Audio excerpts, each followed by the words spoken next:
오늘은 우리가 흔히 접하기 어려운, 하지만 부처님께서 강조하신 매우 중요한 가르침인 나 이외에 그 누구도 믿지 마라 라는 주제로 이야기를 나누어 볼까 합니다. 부처님은 생전에 수많은 이들에게 법을 설하셨지만 그 누구도 맹목적으로 믿도록 권유하신 적은 한 번도 없으셨죠.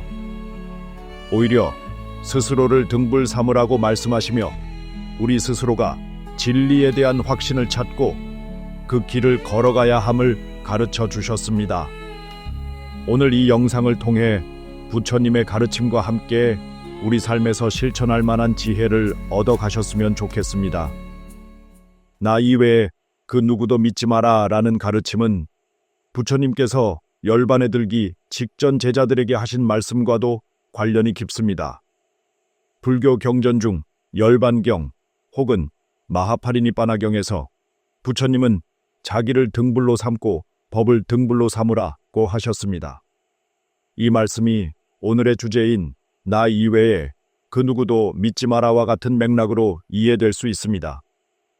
우리는 흔히 종교 지도자나 현자 혹은 유명 인사의 말을 맹목적으로 따르려 하곤 합니다. 하지만 부처님께서는 오히려 누구도 함부로 믿지 말고 심지어 나라는 존재도 너희 스스로가 직접 깨달아보고 판단하라고 하셨습니다. 왜 그랬을까요? 불교의 핵심은 깨달음에 있으며 그 깨달음은 타인이 대신 내려줄 수 있는 것이 아니라 결국 내가 내 마음으로 직접 이루어야 할 과업이기 때문입니다. 여기서 한 가지 재미있는 일화가 있습니다. 부처님께서는 제자들과 함께 지내실 때 간혹 그들이 궁금해하는 진리나 교리에 대해 아주 자상하고 자세히 설명해 주셨습니다. 그러나 스승님 말씀이니 무조건 믿겠습니다 라고 맹신하는 제자에게는 이런 식으로 질문을 던지셨다고 합니다. 정말로 네가 진리를 깨달은 것이냐? 아니면 내 말씀이 진리라고만 믿고 있는 것이냐? 이는 부처님께서 제자들에게 늘 깨우침을 주려 하셨고 자기 스스로의 경험과 통찰을 얻으라는 의도가 담겨 있었습니다. 결국 부처님께서 강조하신 것은 자신이 직접 실천하고 확인하고 체득하여 참인지 거짓인지 분별하라는 것입니다. 이처럼 나 이외에 그 누구도 믿지 마라라는 메시지는 불교의 중요한 근간 중 하나라 할 수 있습니다. 오늘은 이 가르침을 좀 더 생생하게 이해할 수 있도록 부처님 당시에 실제로 있었던 상황을 조금 각색하여 한 편의 이야기를 전해드리겠습니다. 이 이야기는 경전에 직접 등장하는 고유 명사라기보다는 전해 내려오는 교훈을 토대로 재구성한 것임을 미리 말씀드립니다. 옛날 부처님께서 기원정사에서 지내실 때 많은 이들이 그분을 따르고 배우기 위해 모였습니다. 그 중에는 출가한 비구들은 물론 제가 신도도 많았습니다. 그 제자들 가운데 수행성이라는 스님이 있었습니다. 수행성 스님은 원래 명문 가문 출신으로 학식이 높았고 여러 스승을 찾아다니며 도를 구했던 경험이 많았습니다. 그러나 어느 스승도 이것이야말로 참된 진리다 라고 명확히 설명해주는 이가 없었습니다. 그렇기에 수행성 스님은 부처님께 깊이 매료되었습니다. 부처님께서는 설법을 할 때마다 한쪽에 치우치지 않고 지혜와 자비의 균형을 잡아주셨기 때문입니다. 그러나 한편으로 수행성 스님은 부처님을 절대적 권위처럼 여기는 경향도 생기기 시작했습니다. 무엇이든 부처님이 말씀하시면 그대로 받아들였고 반문하거나 깊이 이해하려 하기보다는 그냥 부처님 말씀이니까 맞다고 확신해 버렸습니다. 어느 날 수행성 스님은 고민을 안고 부처님을 찾아와 무릎을 꿇었습니다. 세존이시여, 제가 다른 이들은 전혀 믿지 않고 오직 부처님 말씀만을 믿는다면 그것이야말로 제대로 된 신심이 아닙니까? 부처님의 진리를 의심하는 일은 불경이라 생각합니다. 저는 어떤 말씀도 의심 없이 따르고 싶습니다. 부처님께서는 이 말을 들으시고 부드럽게 웃으셨습니다. 그리고 조용히 답하셨습니다. 수행선가, 네가 나를 공경하고 따르려 하는 마음은 기쁘지만 그 마음은 어디까지나 스스로의 눈으로 확인해보고 스스로 깨달음을 얻기 위한 과정이어야 하느니라. 나의 말을 무조건 믿으려 하지 말고 그 말이 실제로 너에게 어떤 변화를 일으키고 그 이치가 참된 것인지 아닌지를 거듭 살펴보아라. 수행성 스님은 얼떨떨한 표정으로 되물었습니다. 세존이시여, 세상의 모든 스승 중 가장 위대한 분이 부처님이시지 않습니까? 그런데도 왜 저에게 믿지 말라고 하시는 것인지 솔직히 의아합니다. 이때 부처님께서는 제자들이 모두 들을 수 있도록 자리를 마련하시고 다음과 같은 설법을 이어가셨습니다. 수많은 사람들이 여기로 찾아온다. 그들은 누군가가 가르치는 교리나 전통을 맹목적으로 따르다가 실망하기도 하고 또다시 새로운 가르침을 찾아 떠나기도 한다. 그러나 내가 진정으로 바라는 것은 그들이 이 가르침이 왜 참인지, 어떻게 나의 삶을 변화시키는지를 스스로 체험하여 그때 비로소 확신을 얻는 것이니라. 이 세상에는 여러 가지 주장과 의견이 있고 수많은 가르침이 존재한다. 어떤 이들은 이것이 옳다, 저것은 틀렸다고 단정하지만 그것은 모두 각자의 판단일 뿐이니라.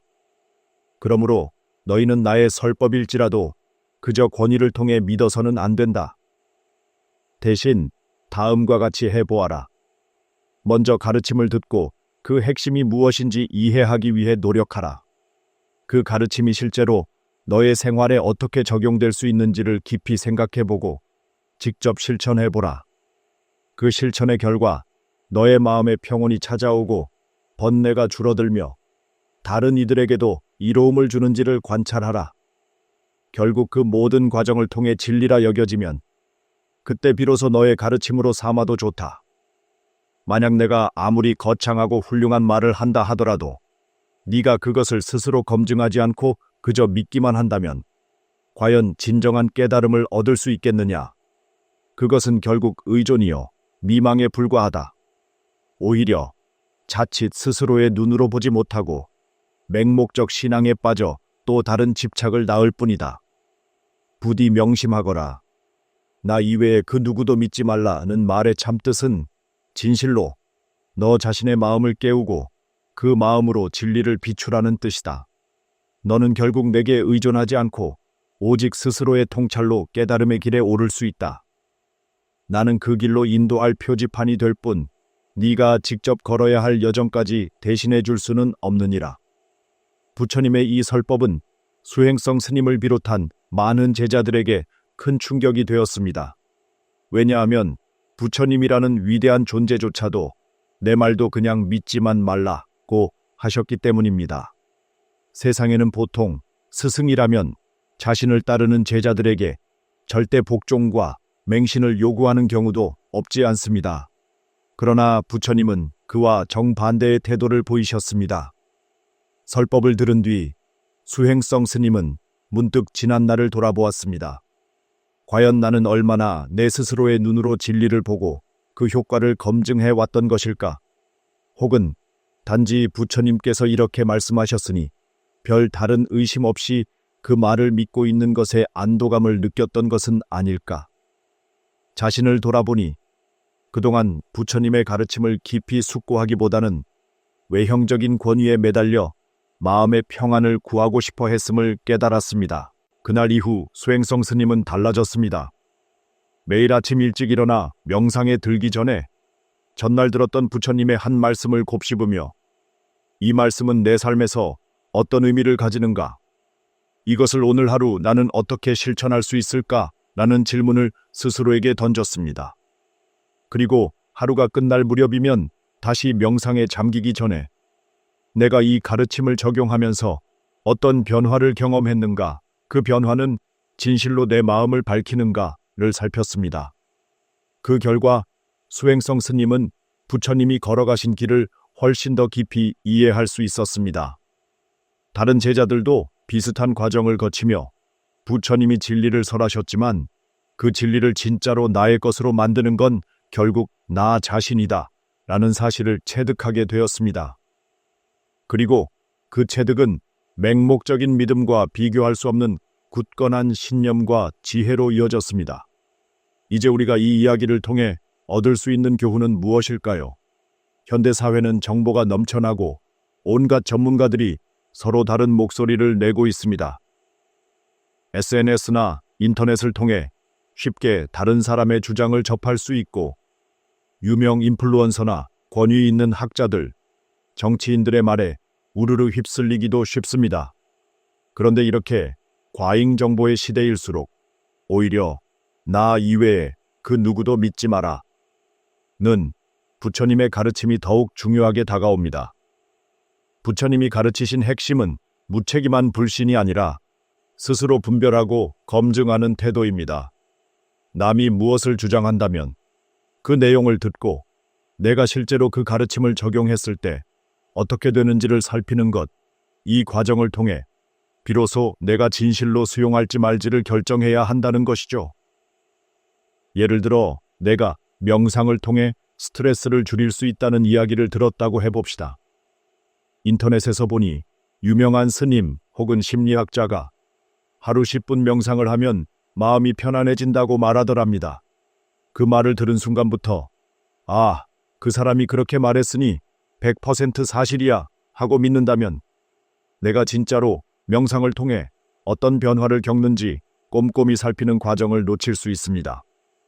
반대로 그들이 말한 것을 의심만 하고 전혀 시도조차 하지 않는 것도 문제겠죠. 부처님의 가르침대로라면 그저 그렇구나, 그렇다면 내가 직접 해보고 판단해 봐야겠다가 되어야 합니다. 그리고 실제로 매일 10분 명상을 실천해보며 처음엔 집중이 안 되더라도 꾸준히 하다 보면 어떠한 내면의 변화가 일어나는지 지켜봐야 합니다. 그 결과로 정말로 스트레스가 줄어들고 마음이 차분해진다는 경험이 쌓이면 그때 비로소 이 방법이 나에게 유익하다는 확신이 생길 것입니다. 그렇게 얻어진 확신은 외부의 권위가 강요한 것이 아니라 나 스스로 얻어낸 것이므로 훨씬 단단하고 흔들리지 않습니다. 불교에서 흔히 말하는 칼라마경에도 이런 내용이 잘 나타납니다. 소문이라고 믿지 말고, 전통이라고 믿지 말고, 남들이 말한다고 믿지 말고, 스승이라고 해서 믿지 말고, 오직 네 스스로가 보고, 들여다보고, 통찰하고, 이치에 맞다고 생각되면 받아들여라. 이는 결코 불신을 조장하는 말이 아닙니다. 오히려 진정한 지혜를 얻기 위한 자기 점검, 자기 확인의 길을 제시한 것이죠. 자, 그렇다면 우리는 구체적으로 어떻게 해야 이 가르침을 일상에서 실천할 수 있을까요? 무언가 새로운 정보를 접하거나 누군가의 권위 있는 주장을 들었을 때 바로 그렇구나 하며 받아들이기보다 왜 그렇게 말하지? 내가 직접 해보면 어떨까? 하고 한번 의문을 던져보세요. 비판적 수용이라는 말이 무조건 불신하라는 뜻이 아니라 내가 이해하고 검증하는 과정을 거친 뒤 받아들이라는 의미입니다. 이 세상에는 좋은 방법이 정말 많이 존재합니다. 명상, 운동, 식습관, 생활습관 개선 등등. 하지만 책이나 인터넷에서만 보고 좋다고 알고 있는 것과 실제로 내 몸과 마음을 통해 경험해 보는 것은 전혀 다릅니다. 한 달이든 일주일이든 일정 기간을 정해두고 직접 실천해 보세요. 그리고 그 과정을 꼼꼼히 기록하거나 스스로 관찰일기를 써보며 변화를 느껴보시길 권합니다. 실천한 뒤 결과가 어땠는지 평가해 봅니다. 내 마음과 생활에 긍정적인 변화가 느껴졌다면 그 원인이 무엇인지 조금 더 깊이 파고들어 보세요. 만약 큰 변화를 느끼지 못했다면 다른 방식을 시도해 볼 수도 있고, 왜 내가 변화를 못 느꼈는지 그 이유를 찾는 과정 자체가 성장의 계기가 될 수 있습니다. 이를 반복하면서 점차 나는 어떤 가르침이 내게 잘 맞고 정말로 나를 돕는지를 확신하게 됩니다. 이렇게 여러 단계를 통해 검증이 이루어졌을 때 우리는 비로소 아, 이건 정말로 나에게 유익하구나 라며 내면에서 우러나오는 확신을 얻게 됩니다. 이 확신이야말로 진정한 믿음이며 맹신이나 맹목적 신앙과는 차원이 다릅니다. 그리고 그런 믿음은 쉽게 흔들리지 않습니다. 어떤 사람이 와서 그건 가짜야 라고 해도 내가 직접 체험한 것이기에 내적인 평온을 지키고 있으면 됩니다. 오늘 영상에서 가장 중요한 핵심 문장은 역시 이 한마디로 정리할 수 있을 것 같습니다. 나 이외에 그 누구도 믿지 마라. 이 문장은 단순히 불신을 조장하는 것이 아니라 스스로 경험하고 깨달음을 얻어라는 부처님의 깊은 의도를 담고 있습니다. 다른 어떤 권위도, 어떤 스승도, 심지어 부처님이시라고 해도 그 말씀을 그대로 믿기만 해서는 깨달음에 이르기 힘듭니다. 결국 수행의 길, 진리를 찾는 길은 내 안에서 시작되고 내 안에서 완성되기 때문입니다. 과거 부처님께서 수많은 무리를 끌고 다니며 설법하실 때도 결코 제자들에게 내가 진리이니 절대적으로 날 믿어라 라고 하지 않으셨다는 점이 중요합니다. 오히려 나는 길을 가리키는 안내자일 뿐 네가 그 길을 직접 걷지 않는다면 그 누구도 대신해 줄 수 없다는 사실을 강조하셨죠. 요즘 시대에도 마찬가지입니다. 우리가 아무리 훌륭한 명언이나 좋은 책, 유명한 강사의 강연을 접한다 해도 내 삶에서 직접 체화되지 않으면 그것은 남의 이야기일 뿐입니다. 반면 내 스스로 검증하고 깨닫고 실천하여 체득한 작은 진리는 결코 흔들리지 않는 내적인 지혜로 자리 잡습니다. 오늘은 부처님의 말씀 중 하나인 나 이외에 그 누구도 믿지 마라 라는 주제를 중심으로 그 참된 의미와 함께 부처님과 제자의 일화를 바탕으로 이야기를 풀어보았습니다. 이 말은 불안과 혼란이 가득한 현대인들에게 내가 진짜로 의지할 수 있는 것은 결국 내 스스로의 경험과 통찰이라는 점을 다시금 상기시켜 줍니다. 사실 살다 보면 내가 결정해야 할 일 앞에서 누가 대신 결정해 줬으면 좋겠다고 생각하게 될 때가 많습니다. 그만큼 우리에게는 확실한 판단과 책임이 부담스러울 수 있지요. 그러나 부처님 가르침의 요체는 그런 책임마저도 내가 온전히 떠안고 스스로 걸어갈 때 진정한 자유와 지혜를 얻을 수 있다는 점을 역설하고 있습니다. 오늘 영상의 마지막에는 제가 모두에게 당부드리고 싶은 말씀이 있습니다. 부처님 말씀이든 다른 어느 훌륭한 스승의 말씀이든 한 번쯤은 과연 이 말이 맞는 것일까?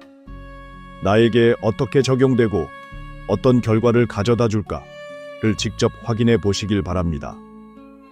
그 과정을 통해 얻은 통찰이야말로 진정한 나의 것이요, 결코 흔들리지 않는 내적 중심이 될 것입니다. 끝으로 이 영상을 시청해 주신 모든 분들께 감사드립니다. 부처님의 자비와 지혜가 여러분의 일상에 함께하기를 진심으로 기원합니다. 우리의 인생길에서 때론 흔들릴 때도 있고 외부에 의지하고 싶을 때도 있지만 그때마다 부처님은 결국 내가 직접 깨달아야 한다고 하셨지 하고 떠올리며 다시금 자신의 내면을 응시하고 걸어가면 좋겠습니다. 오늘의 명언 다시 한번 강조합니다. 나 이외에 그 누구도 믿지 마라. 여러분 모두 스스로를 믿고 스스로를 등불로 삼으시길 바라며 다음에 또 더 깊은 이야기로 찾아뵙겠습니다. 감사합니다.